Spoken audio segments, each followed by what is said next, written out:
Welcome to ghosting. I have begun to accept that some things about my town just aren't normal. I've seen things in the woods, things on regular residential blocks, things that just aren't square with my comprehension of reality.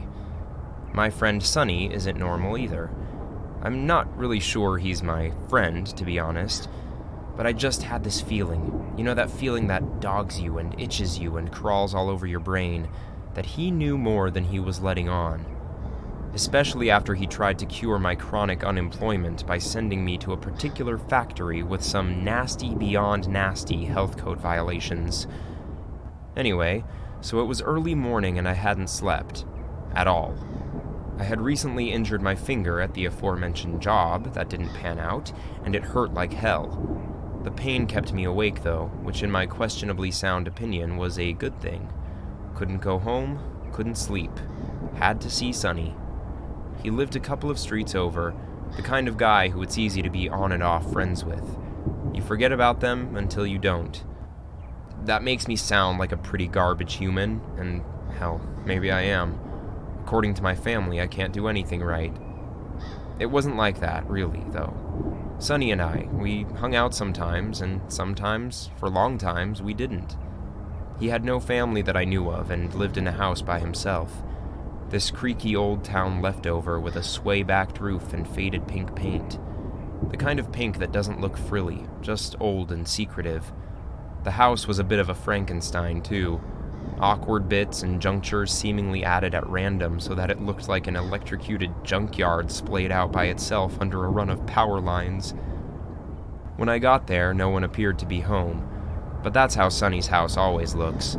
I have no clue how the dude gets around whenever he actually convinces himself to leave the house. Except this time, of course, when I actually needed to talk to him, he really wasn't there. It wasn't like I could just ring him up either. Sonny doesn't own a phone. Not a landline, not a cell phone. No car either. I literally have no idea how he survives. Probably an apocalypse bunker full of canned soup. After some of the shit I've seen, that's the last thing that would surprise me right now. Anyway, so I banged on the door, careful to use my non-dominant hand so I didn't jar my healing finger. Paint popped off under my knuckles and a squirrel rustled sullenly in the yard. Place was dead. All barren grass and weeds and crooked shutters clacking morosely in the winter wind. It wasn't much of a wind, but it was still damn cold and I wasn't wearing a jacket. I know it's stupid, but I have this thing against jackets. "Sonny!" I shouted. A crow coughed angrily. I scuffed my boot on the doorstep, kicking a pile of soot. Fine, if Sonny wanted to ghost me, then he was gonna pay for it. I was only going to be more shouty later. See, my anger has a tendency to simmer up rather than down, and the dude owed me an explanation for that shitty job referral. Annoyed, I walked around back just in case, like I expected him to be chilling at a glass garden table, feet up, sipping lemonade, or whatever. I just really wanted him to be there so I could shake some answers out of him. There was no garden or garden table back there behind the house, just a couple of bald tires and an encroaching tree line. I turned away, resigned, and finally ready to go home. Then I heard it. Soft, just a whimper, but distinctly a baby's cry. I rubbed my eyes, which obviously did nothing for my hearing, but I was tired as a 3-week-old advertisement, and my senses were hooked up crooked in my brain. Someone once told me that coyotes can sound like babies when they're trying to lure you in. No idea if it's true. No idea why they'd be lurking around Sonny's backyard in broad daylight. No idea why I was even fixating on this tangent. I took another step, and again a quiet cry, longer this time, burbling just behind me to the left. The trees were so far up the ass of Sonny's house that they'd created this heavy canopy, towering over me, bending arms, dropping shadows like an invasion. My skin started to get prickly, and my brain started to go, "Oh God, not again." I was past the point of explaining away the things I'd seen around town, so I should have known better. Again the baby cried, plaintive, mewling and helpless. If there was any chance at all there was an actual child in there, now was the time to take an opportunity to not be a garbage human, just once, right? That noble thought didn't make me any less hesitant as I towed my way further under the tree's shadows. The crying picked up like the baby could hear me, and just as my feet touched the first lumpy roots of the woods, it stopped. Cut off. I peered around nervously. It really was dark back here. When I looked over my shoulder, I could barely discern Sunny's house in the gloom. Something rustled, and I whipped my attention back to the woods. Just haphazard rows of smooth trunks, impossibly tall trees. Their branches started at a height that seemed higher than Sunny's roof. Another rustle, and a cry, louder now, closer, just at my feet. I crouched and squinted. The forest floor was dirt and leaves and curled up dead ferns and stripped twigs and something that looked like a chewed-off squirrel's tail. And there, a hand, small and grasping and chubby, poking out of the leaf litter like a mouth widening for air. "God," I said, stunned and sickened. "Hang on, just hang on!" I scrabbled, swiping dirt and forest mold, a deep, deep anger burning up from the pit of my stomach. Talk about garbage humans.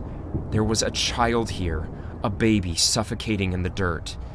I didn't have time to process the fact that this was happening in my friend's backyard. I uncovered more of the arm, skin soft as grave dirt. It waved limply, pale, nearly translucent and full of veins. Was it safe to try and pull the whole kid out? I didn't know. I didn't want to hurt it, but I was panicking, feeling weirdly like a grave robber, like a whole angry atmosphere had just crashed into my back. My hands were filthy now, soil crusted under my nails. I dug out another scoopful of earth, and there was part of the baby's face. Its eyes were closed. There was something spidery, a ligament of some kind on the side of its head.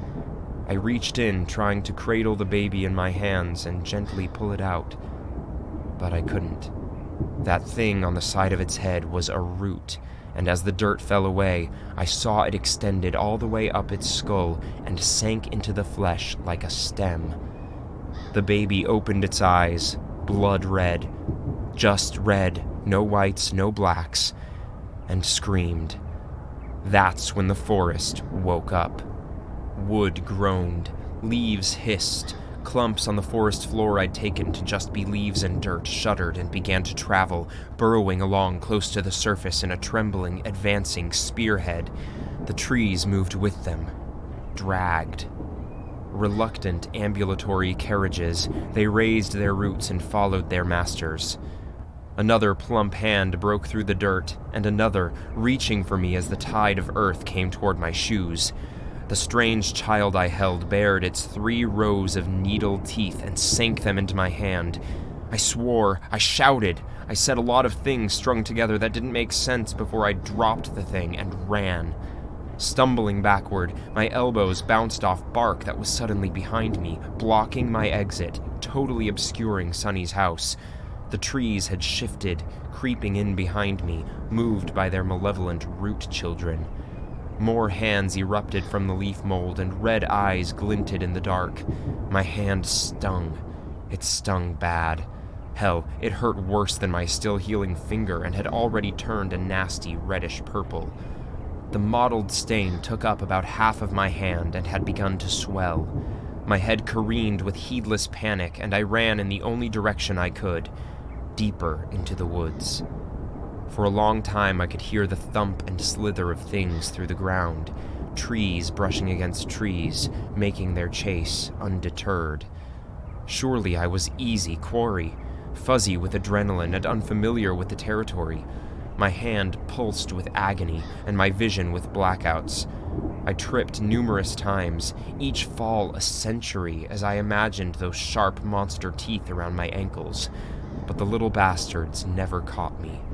Maybe they could only move so fast, dragging their trees, or maybe they were herding me into a place I couldn't escape. Honestly, at this point, I didn't care. I didn't have the wherewithal to think of any of it.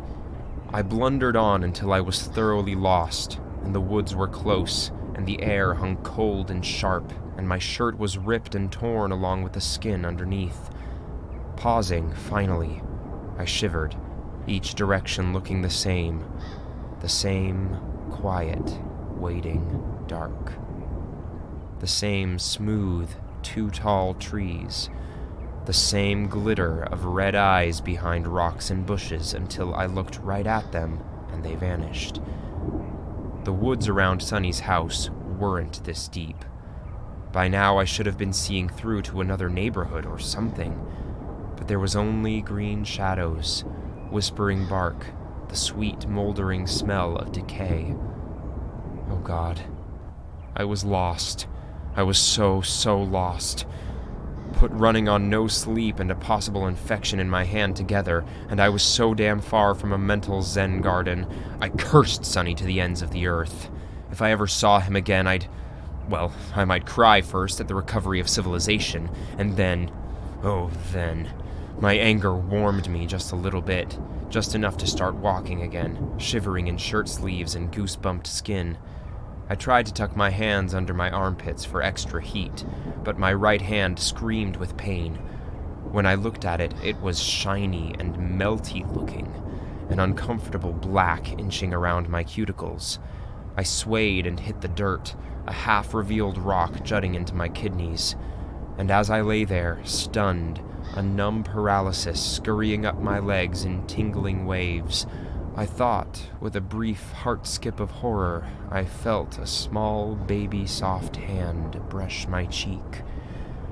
When I woke up, I was in bed. My bed. My blankets were tickling my chin, all stuffed up one side by the wall. I slapped them away and jolted upright. Everything appeared uncannily normal. Sun winding through the room, bright white with late winter morning. The room chilly and smelling faintly of pizza. I even wore my pajamas, a rumpled AC/DC t-shirt and flannel bottoms. The copper taste of nightmares hung behind my tongue. But maybe that's really all it had been. I yawned, mouth dry and sticky, and slumped my way to the bathroom where the mirror showed me my face, my arms, thrashed by branches in so many fine red lines, and my hand, swollen to the size of a baseball mitt and faded from blotchy red to muddy brown. I felt like I was hovering over myself, distant with alarm, as I tried to bend my fingers.